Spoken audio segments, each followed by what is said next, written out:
ఆ చైతన్యం ఎవరు? ఆ చైతన్యం కూడా మనలాంటి చైతన్యమేనా?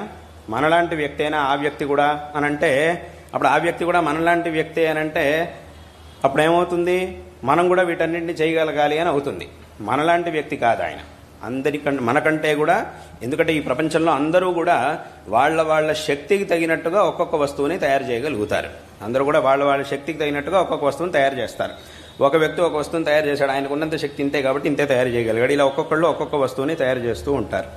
అందులోనూ ఇంత అపారమైనటువంటి విస్తారమైనటువంటి విశ్వంలో ఇవన్నీ కూడా నియమంగా జరుగుతూ ఉన్నాయి అని అంటే, వీటన్నిటినీ కూడా తయారు చేసినటువంటి వ్యక్తి ఎవరైతే ఉన్నాడో ఆయన యొక్క శక్తి ఎంత ఉండాలి అని అంటే అనంతమైనటువంటి శక్తి కలిగిన వాడై ఉండాలి.